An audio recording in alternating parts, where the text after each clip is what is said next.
Hi, everybody. It's Patty, the Tinkerer's wife. Long time no see. Yeah, it's been a minute.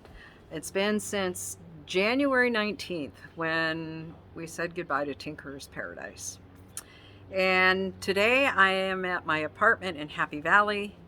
Um, and I want to thank everybody who's hung around, and I want to say thank you to everybody who's subscribed recently and to all of you who are just checking out the channel. I hope you find something of value in the content that I have here and in the content I will be uh, doing in the future, because I am getting back into this finally. The last few months have been challenging. There's no other way to say it. Um, let's see. Quick synopsis of what happened. Um, of course, most of you know my husband passed away August 21st of 2019. Then COVID hit. I had to sell the house. So I had to have like this massive clean out and an estate sale. The clean out started almost immediately after he passed away, but it was so big a job. And I didn't have people around a lot to do it. So um, finally, when push came to shove, people came over and helped me go through things, and um, we packed up all my belongings in that I was taking with me into a little 10 by 16 pod, one of those storage pods, and the rest of it we were giving to the sale. So the house went up for sale December 15th. It was sold quickly. Um, Within just a couple of days, we had a firm offer that we accepted, and the 21st, the new owners took, um, you know, they took ownership of the house. They got the keys, and so that was quite a whirlwind. And in the midst of that whirlwind, I lived with a friend for the first week, starting December 1st. Then the second week, I had to move because of COVID concerns. Moved in with another friend, could only stay there until the 21st of December. Her family was coming to spend Christmas with her, and there would be no place for me. So I was displaced, went to another friend's house, um, which worked out really well because their daughter, who's also a friend of mine, um, had triplets. And so they were on triplet duty. So they were helping mom and dad. So grandma and grandpa were helping mom and dad. And in the preparation and after the birth of the triplets, which went amazingly beautiful, God answered prayer, um, and it was incredible. Completely natural birth. She had those babies in 12 minutes. Three boys, all healthy, good solid weights. The smallest one was just under 6 pounds. And I think one of them was actually 7 pounds, 2 ounces or something. I mean, it was crazy. They were good sized boys. They're doing really wonderfully. And they're a real joy to us. We adore them. It's so fun going to church, and it's like babies for everyone, because a couple other people had had babies. And so, there's lots of babies to hold, and it's just a beautiful situation. And they're truly a joy. So anyway, I was at my friends Donna and Chris. This is Grandma and Grandpa to the triplets. From For probably 3, almost 4 weeks. Yeah, pretty close to 4 weeks. Chris, who's Grandpa, who is Krista's dad, took me around to look at some apartments. This was one we looked at. I don't think we looked at any others. This one just was good, and it was at a price that we could afford. Um, and so I moved in here the 15th of January. I was like, whoosh, talk about being born. Felt like, okay, we're going down the birth canal here. And it was crazy. It was a crazy ride. But anyway, it was hard, but it was good. People were generous and, providing a place for me in my displacement, which was wonderful. The emotions were all over the place. Lots of grief. Leaving my home of 32 years was not easy. Even though it's not where I wanted to live, that's where the memories were, that's where life was, and now I'm starting over. Anyway, so where am I at? How's things been since I moved in? Well, it's been interesting. This is a tiny little apartment, and the stove didn't work when I moved in. The oven, it took an hour to heat up to 350 degrees, so they had to replace the oven. They had another one they could just pop in there, and it works fine. The refrigerator wasn't cleaned properly, so they just brought another one from downstairs and put it in, and it was clean fine. So I'm back in business. But trying to get organized in that kitchen, which is so different, the cupboard spaces are so different than what I had at my house, and I don't think I took even half the stuff I had. So and I've still got stuff in boxes. I haven't unpacked everything. I'm living amid boxes. You'll see, because I'm going to take you inside. But anyway, the frustration of trying to figure out how things worked, and I'd buy things and I'd have to return them because they weren't working, they weren't the right size, or they didn't fit with what I have here to store. So it's not like these organizers come in and they have their products that they use, and they go through and they set up your house with their products, which all fit together and work together, and everything looks all lovely. And no, that's not real life. Most of us know that's not real life. So anyway, I've had to use my creative genius to get some of this stuff done. And it was a challenge, but we got it done, pretty much. So anyway, that was fun. This has been nice and quiet here. I have a lovely neighbor named Lori. I can't remember her husband's name.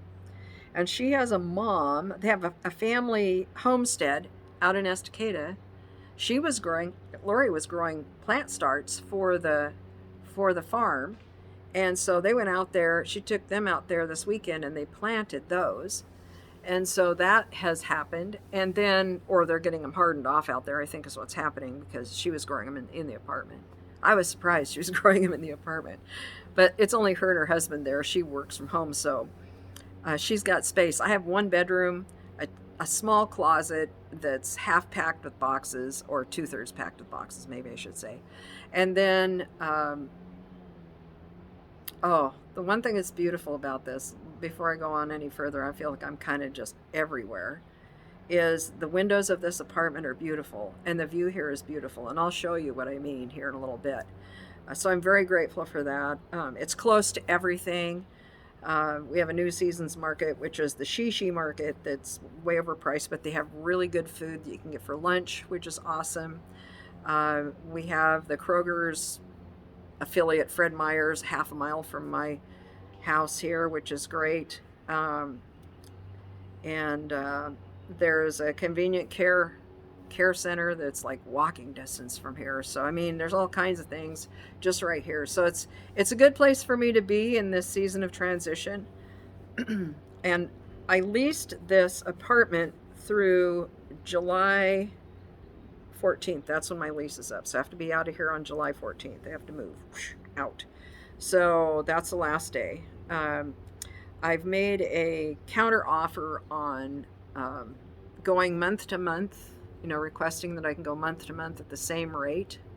And if they don't want to do that, and this was something I thought I'd never do, but I've talked to my counsel on, trying to find a place to live and all of that. And he is of the mind that he thinks it's going to take me longer to find a place. And I think so too. I think that's probably right.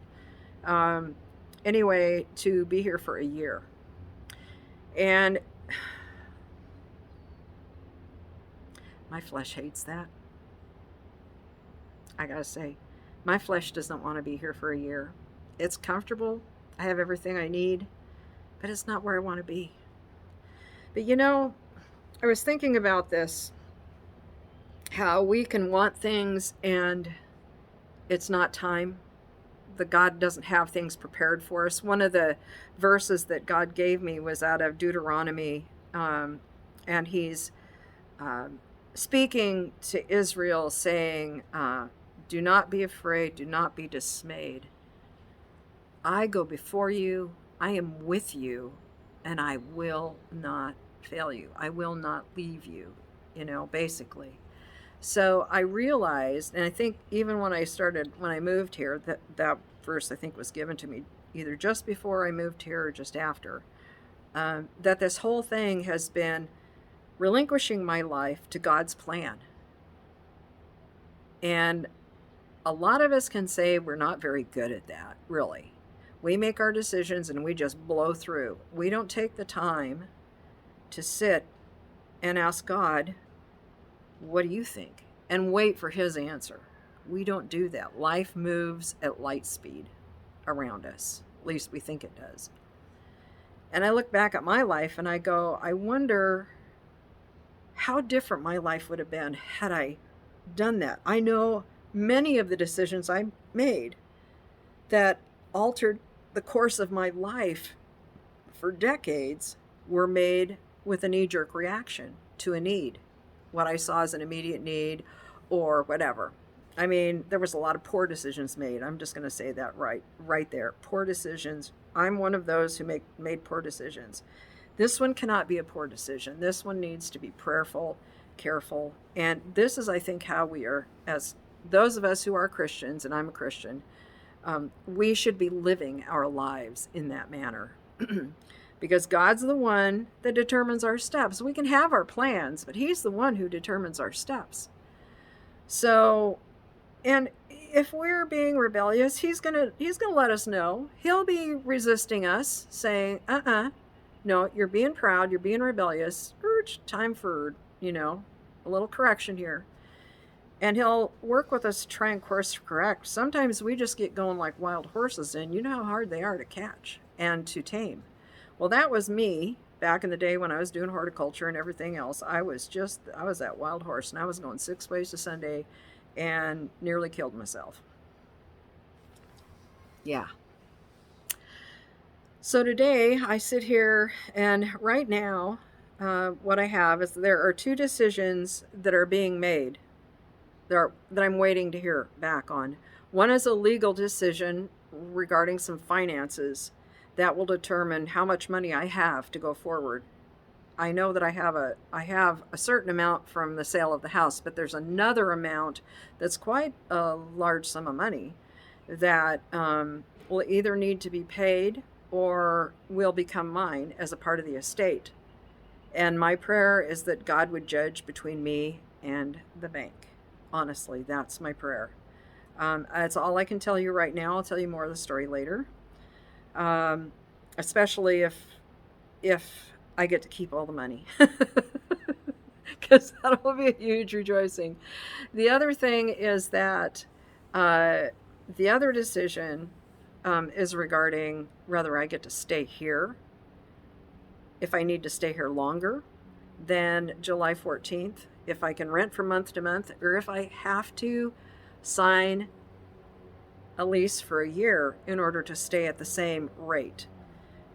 This apartment, which is under 700 square feet, cost me over $1,500 a month.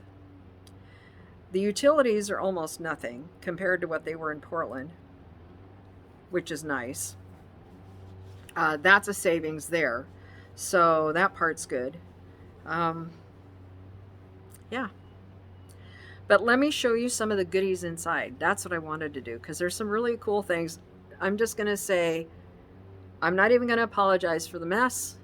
This is not set up to live in. This is just, I'm subsisting in here. I don't have an office space. You'll see. But I'm going to show you just because. Anyway, I'm going to get up here, and I got to unplug my charger. Oops. I had my charger on, so I didn't. Oh, yeah. First here. Oops, I'm going to do this. Let's turn this around. So this is the view.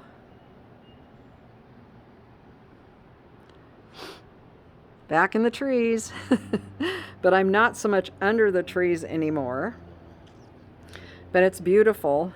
And over this way, at the other end there's a drainage pond. It's a what do I want to say? It's one of those bioswales, And there are blackbirds and frogs over there. But right in here is where the sun comes up in the morning this time of year. And it will come up and it will go up over the top and around. But this will just glow. It is absolutely glorious. Absolutely glorious. But yeah, there's a large leaf maple there. There is some of the poison hemlock right there, which I have to tell the landlords about because they will want to eradicate it. There's really a scrubby looking holly tree that needs to be taken down. Those are weeds here, really. But this is not a well-kept, woodlot by any means, but there's lots of wildlife here. I think there's also some rats around here, which nobody's really happy about, but rats are hard to get rid of, as those of you who have a farm, Oh, and let me show you kind of what, oops, I'm going to spin you around here, sorry. The only thing I have planted right now is my Gray Lady Plymouth. That's a scented geranium. And this plant right here. And they're both in just little pots. This, excuse me, sorry for it being so rough here, but this little deck here, because I have, look at here, there's this pipe right here is plugged up, that drain pipe at the top, and there's, what, 3 stories up there? Yeah, there's 3 stories above me. And so all of the water off the roof comes down right here next to me. And so it's like Niagara Falls, and half of it hits my deck and then runs off the front. It's crazy.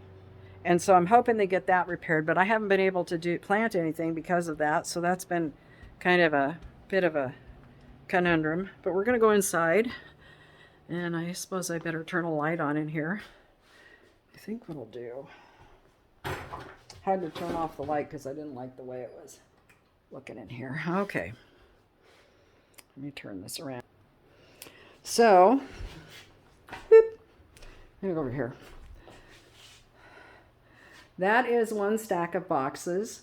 There's a little storage unit out there that's got about 8 more boxes and what gardening stuff I brought with me. My new iMac. I ditched Microsoft. I'm tired of it. Little bunch of crafter stuff there, like wire and metal. It's not like what your normal. This used to have all my art books in it. I made it food storage. This used to have art supplies in it. I made it food storage. More boxes here. Lovely, huh? Okay, this is the kitchen. Let me get this turned on here. This is the kitchen. Those are nice, deep, tall shelves. They have stainless steel appliances, pretty much. I don't have room to put everything in drawers. That's just the way it is. So I had to come up with this. This has worked out really sweet because this thing kind of spins a little bit. And then I've got my teas here, the vitamins and stuff there, and all this stuff. I need to grind my coffee. That's why that's there. But I've got that spice rack. Ugh, all my spices used to be in a drawer. See, so much of my life was in drawers. All these used to be in a drawer, and I don't have that anymore. I've got, these are, I can't reach the top ones. A nice microwave. The microwave works really well. It's a really nice powered one. But yeah, so this is kind of it. Let me see. Oh, and I did have a place to put this, so I can pull this out, so that was good. I was trying to figure out if I needed to sell this or if I could use it in here, and I figured out I could keep it there, which was great. But then we're going to go in here. Yeah, you can see the living room from here. You can see, yeah, and that's where I sit every morning. If I go on live streams, I will be sitting here. You will see all this junk behind me. I was like, I need a green screen. But this here is where I get to rest my head at night. And let me show you this view. This is just incredible. I know this is kind of cattywampus. Let me see if I can get it off of this. Oh, I better not do that. I'm going to bring that down. I've got this on a tripod and it's not one that I can adjust real quickly. So forgive me. So I can sit here and look out my window and look up into the sky and see the moon rise right up through the trees there. And it will go across, and it will go across where the neighbor's balcony is. But I can see out here at night if people have the lights on. But it's just beautiful. So this is my view from inside. I can't complain, really. I've got more boxes and junk here. This is kind of my office thing here. And then back there is the bathroom, washer and dryer. So it's not bad. It's not bad, really. For a temporary space, I can't complain. I really can't. So anyway, I'm going to get in some better light here because this light in here is really annoying. You can see everything on my glasses. I hate that. It's one of the bad things about wearing glasses is everything reflects off of them. Anyhow, so I wanted to play catch up with you and let you know where I'm at, what I'm doing. You know, I think, well, one of the hard things after moving here, and I think I mentioned it, was grieving the place that I was, not the house, but the land that I worked in, all of the time I spent out there creating and investing in that property and watching the seedlings come up. That I missed the most. And when I, you know, anyway, God is good. That's all I can say. So I am glad to be back. I am considering doing some shorts to focus on particular kinds of plants, so you can be watching for those. I know there's a few around here that I can focus on that are Northwest plants, and some that will be in your areas too, for those of you who are out in eastern U.S. and maybe even the southern U.S. But yeah, I'm glad to be back. So I hope you guys have a wonderful week, and I will be seeing you around. God bless everybody. Thanks again. And please remember, hit that like button before you head out. We'll talk to you later. Bye-bye.